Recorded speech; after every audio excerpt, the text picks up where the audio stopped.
Class, welcome to Module 15.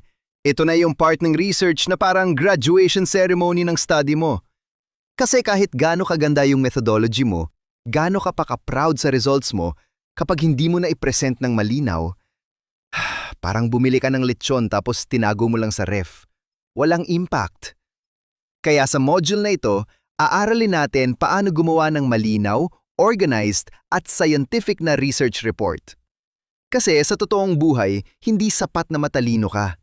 Dapat marunong ka rin magpaliwanag nang hindi nalilito yung reader, panelist o professor. At oo, minsan mas nakakatakot pa magsulat ng discussion kaysa actual breakup message. So ano ba talagang purpose ng research reporting? Simple lang, communication. Hindi mind reading ang panel defense. Hindi pwedeng sabihin mo, gets nyo na po yun. Kailangan malinaw ang presentation ng findings mo. Kaya may common formats tayo sa experimental research para standardized ang flow. Imagine mo kung bawat researcher may sariling style. Yung isa anime format, yung isa diary format, yung isa parang recipe ng adobo. Gulo yun! Kaya may structure para madaling sundan ng readers. At tandaan, good research reporting is not about sounding intimidating. It's about making complicated ideas understandable. Smooth transition tayo ngayon sa pinaka-importanting tanong. Ano ba talaga ang laman ng research report?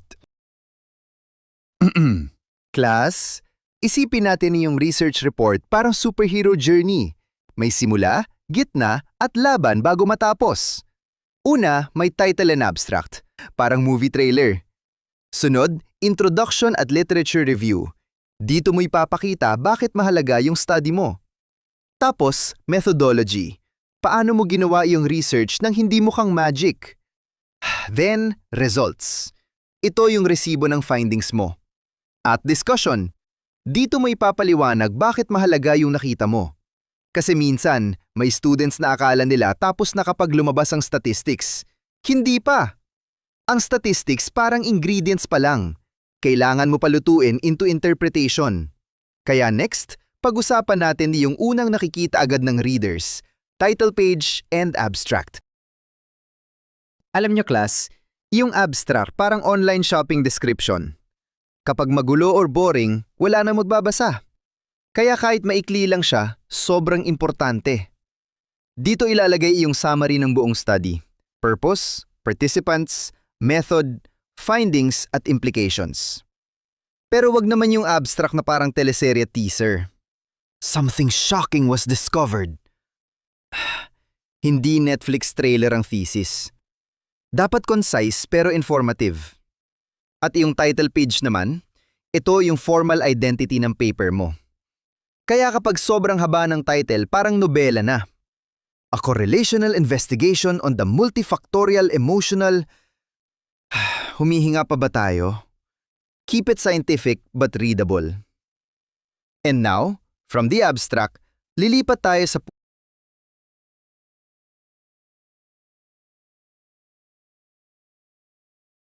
dito na nagsisimula yung bakit man natin ginagawa itong study na ito? Sa introduction, ipapakita mo yung background ng problem. Parang chismis na may scientific basis. Ano yung issue? Bakit siya important? Sino affected? Tapos, yung literature review naman, dito mo ipapakita na hindi ka basta nag-isip lang habang naliligo. May theories, previous studies at evidence kang pinagbasehan. At tandaan ha, literature review is not copy-paste Olympics. Hindi paramihan ng citations. Ang goal ay ipakita paano connected yung mga studies sa ginagawa mo ngayon. Kaya dapat organized, flowing, at hindi parang random screenshots ng Google Scholar. At dahil alam nga natin ang why ng study, next naman yung how. Paano ba talaga'y sinagawa ang research?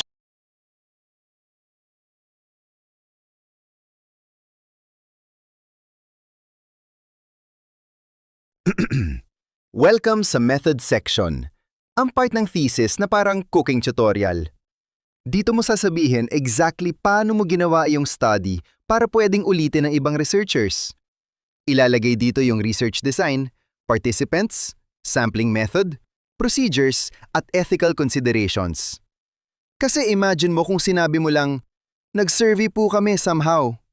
Hindi pwede yun.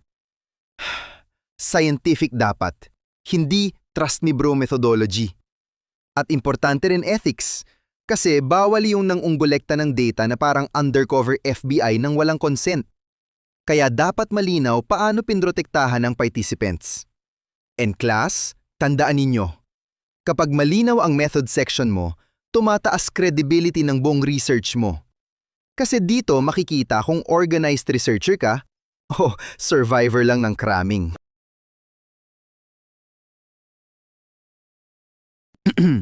Class, dito sa participants and instruments, kailangan malinaw kung sino ba talaga yung sumali sa study at ano yung ginamit mong tools.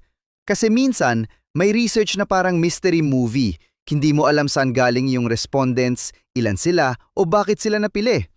Kaya importante ang sampling methods. Random ba? Convenience? Purposive? Hindi pwedeng iyong nakita ko lang sa hallway. Tapos, reliability and validity naman. Ito yung tanong na, mapagkakatiwalaan ba yung instrument? Kasi imagine gumagamit ka ng stress scale tapos ang tanong, favorite mong ulam? Haba ibang study na yon. Kaya dapat scientifically tested yung tools mo. At tandaan, kapag magulo ang instrument section, para nagluto ka ng walang recipe. Baka may data ka nga, pero questionable naman. Ngayon class, nandito na tayo sa exciting part, results! Ito yung moment na feeling ng researchers parang contestant sa talent show habang pinapakita yung graphs at tables. Pero tandaan, hindi paramihan ng kulay sa charts. Ang goal ay clarity. Dapat madaling maintindihan ng reader kung ano iyong findings. Kaya gumagamit tayo ng descriptive statistics tulad ng mean at standard deviation. Tapos, inferential statistics naman kapag naghahanap tayo ng significant relationships o differences. At please lang, huwag gawing decoration ng tables. Kapag sobrang daming linya at kulay, parang menu ng samyupsal. Dapat organized at diretso sa findings. At syempre, kapag may statistics na, next problem agad ng students. Sir, significant ba ito o hindi? Kaya pag-usapan natin iyong reporting statistical findings. Ayan na, iyong p-value na kinatatakutan ng sambayanan. Minsan, kapag nakita ng students yung p-value na less than 0.05, parang nanalo sa loto. Yes! Significant!